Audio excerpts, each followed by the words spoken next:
welcome to In My Opinion 4, Travis Strikes Again, No More Heroes.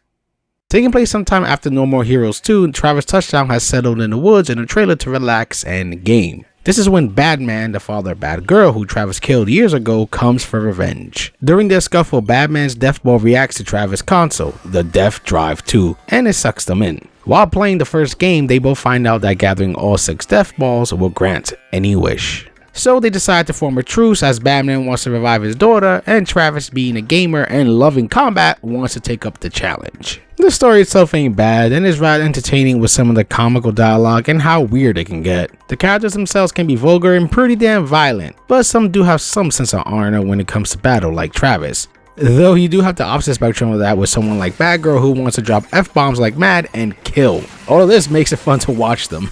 While this is still a hack and slash like previous entries, it does some things differently. The obvious one is the viewpoint, as most of the time it's an isometric view. During combat, you can perform a light and heavy slash, roll, and jump. As you attack and kill enemies, you may notice a meter on the right filling up. When filled up, you can perform a powerful charge attack. Each time you put it off, it becomes more powerful, and you can make it go up to level 3. Though if you hit a consecutive amount of times or with a hard attack, it will go down a level. There's no finishing moves on regular enemies like previous games, as it's safe for the final blow against the boss. Also, the game still has your weapon eventually run out of juice, so you gotta charge up. And of course, Travis has his trademark jerky motion. As you put the beating on all the enemies, you do gain experience points, which can be spent to level up your characters and make them much stronger. What's great is you don't have to use every single character to max them out, as the experience goes into a pool, and you can spend the points on whoever freely. Heck, you can max out your favorite character and keep using them to max out the rest. Also, while proceeding through the game and looking around, you can find skill chips that you can plug into your characters that are insanely helpful, like a stun attack or slowing down time. You're allowed to plug in 4 at a time, and there's even some character specific skills as well, like Travis getting a big attack boost but not being able to move too fast, or Shinobu doing a big old kick. The combat itself is rather fun, even with its simplicity, and the enemies you run into do get harder to help the game from becoming too dull. This is especially true for the bosses, which are really fun to fight and feel very different from one another, making you look forward to see what they pull off next. I will admit each of the 4 characters do feel similar for the most part, but their character specific skills and visual difference do help them feel a little more unique.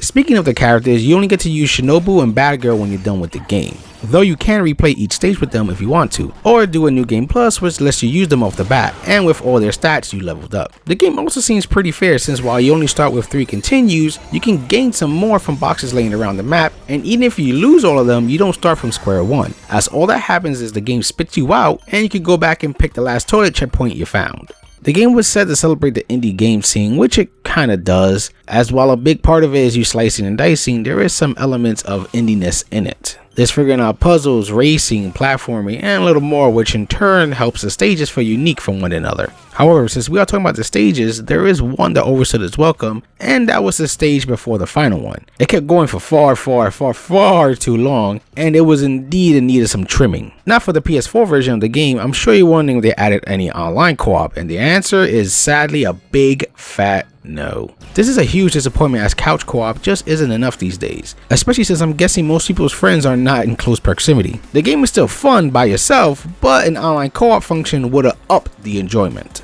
When you're not in the gaming world, you're in Travis's trailer, and you can do certain things while here. There is a course to bike you can hop on, which triggers a visual novel for the game's story of Travis going out and finding these death balls. While there is tons and tons of reading, it still retains the goofy, over-the-top, and violent nature of the game, and is rather entertaining. And if you want to replay any of the parts again, you can. There's also a change room to change the shirts on Travis and Badman, which you get by buying with the coins you've earned or by finding secret special coins that are in each stage. Most of the shirts are from indie games and look pretty dang sweet, but with the game's overhead view, they sometimes can feel rather pointless, as there's only a certain amount of times you get a good look at them. The noodle stands you find while in the game's will unlock info about said meal in the trailer, and you can upvote them if you want. There are factions you unlock as well by playing the game, which helps expand on the story and lets you know what exactly is going on, which actually does make things more interesting and pretty nuts. Another type of fact you'll be getting is from your cat Jean, as after you complete some stages she will give you hints of where to find her, and finding all the spots gives you a special skill chip.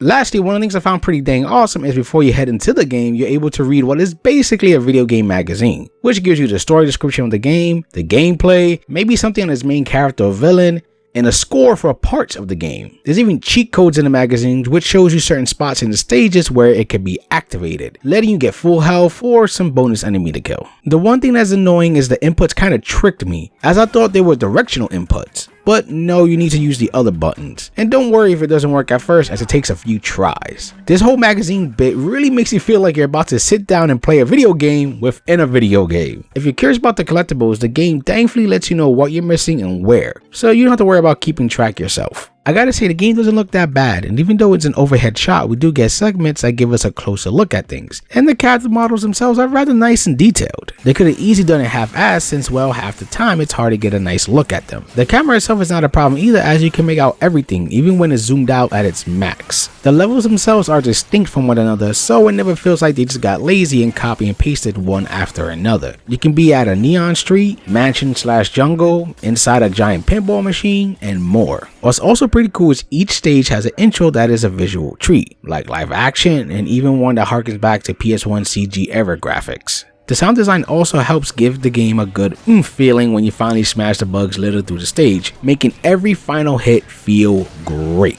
Speaking of the enemies, even though they are just a bunch of skulls, they do keep introducing brand new ones to mix up the visual variety. This goes for the bosses as well, with each having a pretty creative design. There's not much voice work in the game, as all you really get are little comments from the characters you picked after a big attack. I will give the team some credit when it comes to dialogue, since depending on who you pick, some of the lines can change, reflecting that character a little better. They could have took the lazy route and gave everyone the same exact lines as Travis, but thankfully didn't. I did run into one weird glitch where I kept getting stuck in a certain stage and had to restart each time, but eventually it stopped. So besides that weird mishap, I didn't run into much problems. While it's not No More Heroes 3, the spin-off still retains what makes No More Heroes, well, No More Heroes, from its tone to its look.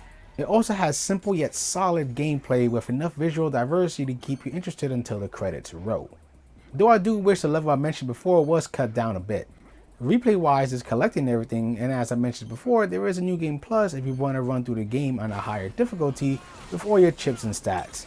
And that's about where it ends. I did not play the Switch version, and the only difference I know about this version is it comes with all the DLC in the game already, which continues the story. In the end, you're looking at about 12 hours of game time. If you have an itch to see what's going on in the world of No More Heroes and the adventures of Travis Touchdown, or if you're new to all of this and want to see something a bit odd, then I can say this is worth your time.